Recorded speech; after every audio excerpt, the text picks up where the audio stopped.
right, next up we have Emily Finger and Dee Vang from Geology presenting on assessment of long-term groundwater level records in Wisconsin.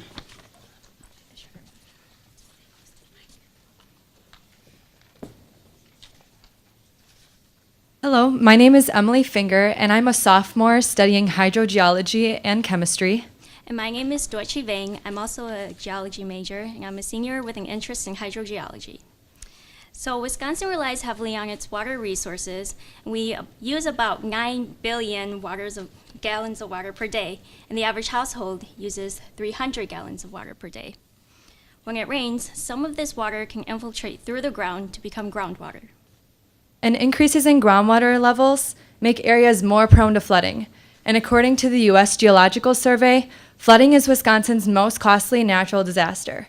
These costs include rescue and relief efforts, cleanup operations, rebuilding homes, buildings, and damaged facilities, and the expenses of the loans for these damaged facilities. In Wisconsin, climate records have shown that precipitation has increased over the past century. However, little information is known about how much of this actually infiltrates through to impact the groundwater level elevation. Our research investigates long-term groundwater level trends in Wisconsin and its relationship to changes in precipitation over the last 80 years. So using statistical analyses, our research found increases in precipitation to be strongly correlated to increases in groundwater levels in many regions of Wisconsin, with dramatic increases in the last 15 years. This result is critical to the communities and economy of Wisconsin. According to the USGS, massive flood events happen at least once every decade. In the most recent event in 2016, that left northwestern Wisconsin with costs and damages up to $30 million.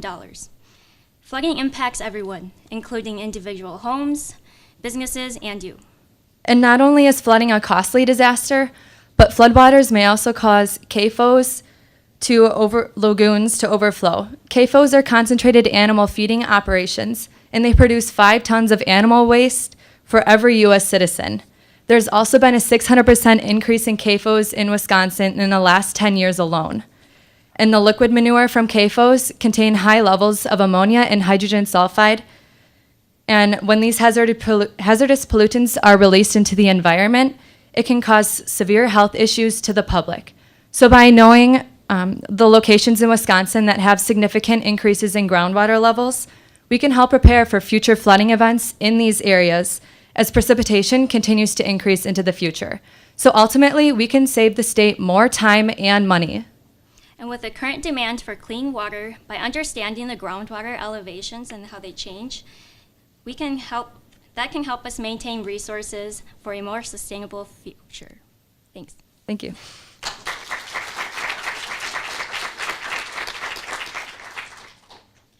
Okay, the obvious question. Where are the worst areas in Wisconsin?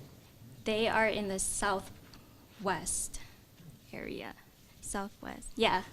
Mm-hmm. Yeah. Heading towards Iowa? Yeah. Is that where Iowa is? Yeah. Yeah. So precipitation does increase all over the state right now. Mm-hmm. And in conjunction with that, we are seeing rises in the groundwater elevation. So all over the state, we're having increases in water elevation. Well, I'm even more curious. How about where we are now? What's happening in our area, would you say? We did not have enough information to look specifically in Eau Claire because a lot of the groundwater level data we got didn't fit our parameters.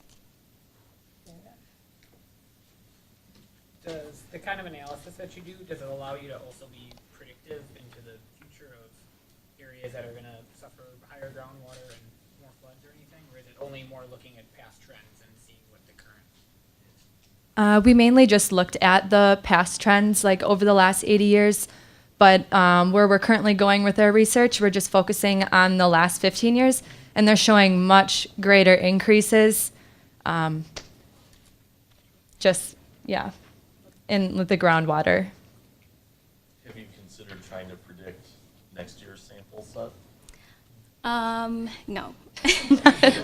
Yeah, we still have to do other investigations before doing that. Thank you.